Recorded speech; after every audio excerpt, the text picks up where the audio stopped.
இலவசங்கள் பகுதி 3. ஏன் இது இவ்வளோ பெருசா போடுறேன் அப்படின்னா, கிட்டத்தட்ட 3 பெரிய கட்சிகள் இலவசங்க குடுக்கறதுல தான் நிக்கிறாங்க. 1000, 2000, 2500 இத பத்தின இந்த டீமெரிட்ஸ் எல்லாம் போன 2 காணொளில பேசியிருந்தோம். ஏன்னா யாரும் இலவசங்கள் கேட்கல. இலவசங்கள் எவ்வளோ பெரிய டேமேஜ மாநில நிதி அ மாநில நிதி மேலாண்மைக்கு எவ்வளோ பெரிய டேமேஜ உண்டு பண்ணும் அப்படிங்கிறதுல போன 2 காணொளியில் பேசியிருந்தோம். இப்போ விஜய் அவர்களும் அந்த இலவசங்களையவே இன்னும் நல்லா ஸ்ட்ராங்கா தூக்கி பிடிக்கிற மாதிரி நான் 2500 குடுப்பேன். தாய்மாமன் தங்கத் திட்டம்னு சொல்லி பிறக்கிற குழந்தைகளுக்கு தங்கம் ஒரு இது, அப்புறம் அன்னபூர்ணி சூப்பர் 6ன்னு சொல்லி 6 சிலிண்டர் ஃப்ரீயா குடுப்பேன்.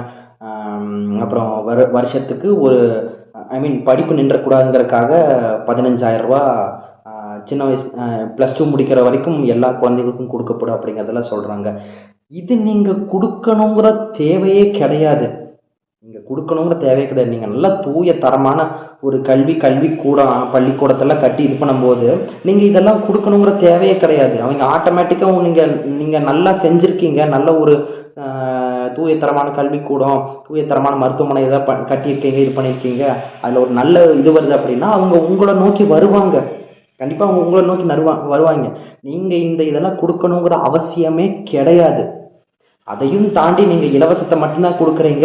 இதெல்லாம் மத்த இந்த முக்கியமான அத்தியாவசியமான விஷயங்கள்லாம் விட்டுறீங்க அப்படின்னா, நீங்க ஓட்டு வாங்கி ஜெயிக்கணும். அதுக்கு மட்டும் தான் நீங்க கட்சி தொடங்கிட்டு வந்திருக்கீங்க. நீங்க ஓட்டு வாங்கி ஜெயிச்சு எப்படியாவது ஆட்சியில உட்கார்ந்துரணும். அது மட்டும் தான் உங்க முக்கியமான நோக்கமா தெரியுதே ஒழிய, நீங்க பெருசா எந்த விதமான மக்கள் நலன்ல உங்களுடைய இது போனதா தெரியவே இல்ல. உங்க வாக்குறுதிகள் அதைய சொல்லவே இல்ல. ஆக மொத்தம் தயவு செஞ்சு மக்கள் இந்த இலவசங்கள்ங்கிறது இந்த ஜனங்களுடைய நிதி மேலாண்மை இப்போ ஏன்னா ஜனங்க நிறைய கஷ்டப்படுறாங்க. வறுமை கோட்டு கீழே இருக்கிறவங்க ரொம்ப கஷ்டப்படுறாங்க. எல்லாருக்கும் பணம் வரணுங்கிற அந்த ஒரு இது. உங்க நிதி நிலைமையை வச்சும் உங்களுடைய வறுமையை பயன்படுத்தியும் இந்த கட்சிகள் இலவசங்களை கொடுக்குறாங்க அப்படின்னா நல்லா யோசிங்க.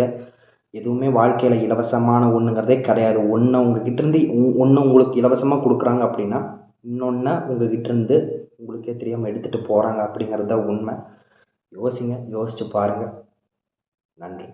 அப்புறம் இன்னொன்று, சேனலை நல்லா பார்க்குறீங்க, சப்ஸ்கிரைப் பண்ணிவிட்டு பாருங்கள். அதுதான் எனக்கும் ரொம்ப ஒரு உத்வேகமாக இருக்கும். நன்றி.